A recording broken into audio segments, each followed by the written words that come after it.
Hi guys, as promised, here's an IB video and it's playing with the Stodd shield, but I thought I'd show just the battles as this is quite a long act. So it's a playthrough of this Act 4 with the Stodd shield that we got recently in the Aegis tourney, and I'm stacked with 3 maximum dart fires and a maximum attack gem, and also a lot of drop gems. And while you're watching the fights, I'll answer your recent questions. So Din Gwen wonders why he didn't get as much gold as I did in my best gold location video. Well, that's probably because I'm on a higher awakening and gold drops increase the more you go up in awakenings. And also if you have bonus gold gems equipped, you'll get more gold. But I must say a good tip for new players is to go to the second chest at Lariot when you play it with Isa, and that's the chest at the moat, and that has the highest gold drops for new players. William Safranic asked a few questions, and first he asked, what's the recipe for bonus combo -1 gems? Well, I've got a couple of videos about that, so check out these links that I've put in the description under this video. Second, he asks how to get capped element gems apart from the collector. Well, you want to fuse smaller ones of the same type together, and again I've got a video about how to make capped gems. But it doesn't matter if they're normal, indoor or outdoor, but they do have to be the same element. So if you fuse 3 together, you will get capped element gems, particularly if you've got gem master skill. He also wonders how I sort my gems in my items. Well, I did actually make a video of that too, so I'll put a link in the description again under this one. And basically I store them in different gear, so I keep the same types together in certain equipment.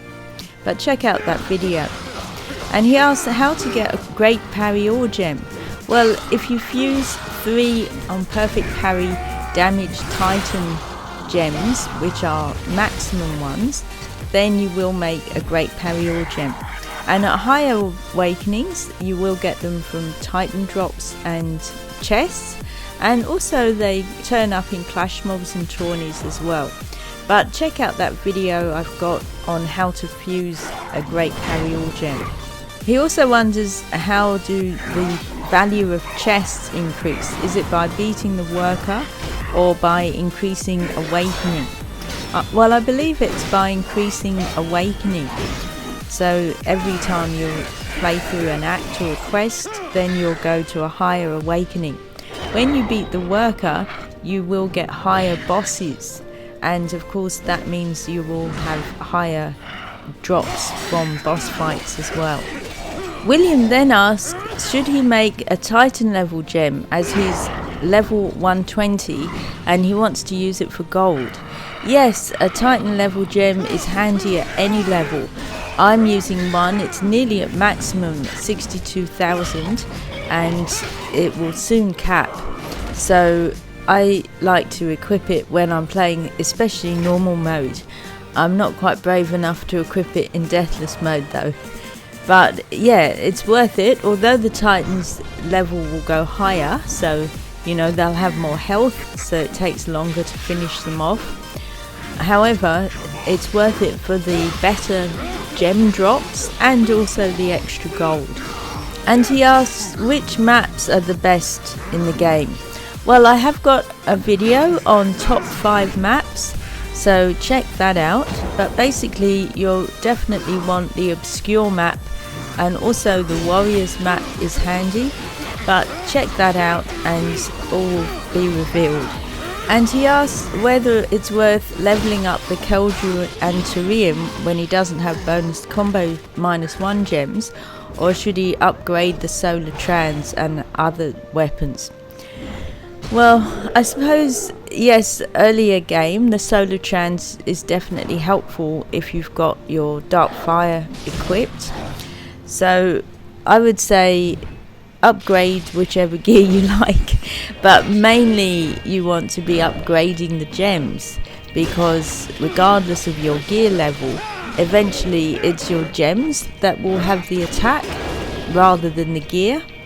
So yeah, once you've got the bonus combo -1 gems, then focus on the Keldru and Turin and make sure you've got a good upgraded Dark Fire, and then whichever weapon you use, you'll have high attack. However, with the Turin and the Keldru, you can get a bonus combo every hit if you have the bonus combo -1 gems equipped, so they do end up being the highest damage, but really that is to do with the level of the gem that you've got equipped with them. And lastly, he asks me what's my favourite ring besides the Tamil ring. Well, it would have to be the Omega ring for Cyrus, because it has the same spells as the Tamil ring, and that's Nullify and Freeze, and they really are the best two spells for getting through Deathless mode, because, you know, Nullify takes away the boss's Spectrum defense, so your Dark Fire has full attack, and Freeze will beat a Great Parry Only perk. So if the boss in Deathless mode ends up having Great Parry Only, you cast Freeze, and then that upgrades your parries, so normal become great and great become perfect, so you won't be beaten by that perk. And those are the main things in Deathless mode to watch out for.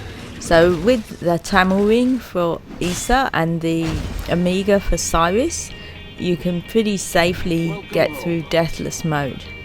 Gordo R asks what made me get into Infinity Blade in the first place.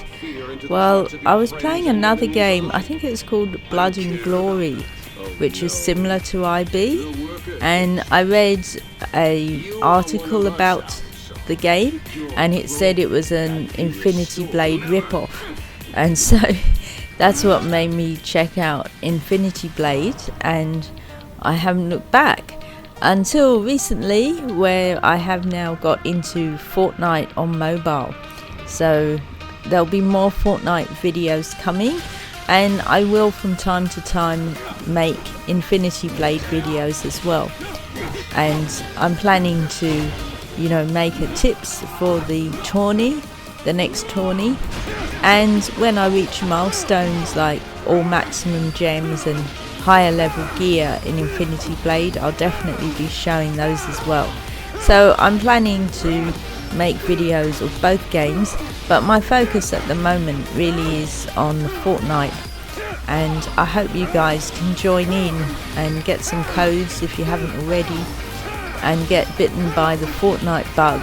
Gaming with Loso asks, how come the Solar Trans is a good weapon when it only has 10 damage? Well, that's because you've got to equip element gems in it, and then you'll see what happens, because the element gems get boosted, and if you put two of the same type of element gems in the Solar Trans, then they get an even bigger boost. And I've got a video explaining how the Solar Trans works, so you can check that out. James Stevenson asks, is the Cog or the Holy Band better as a ring? Well, it depends on your play style and how you're playing. Like, the Cog is very good if you've got heavy or light, because it will give you your shield back. But if you're getting hit a lot, then you may prefer the Holy Band, because it will give you health back as well as take health from the enemy.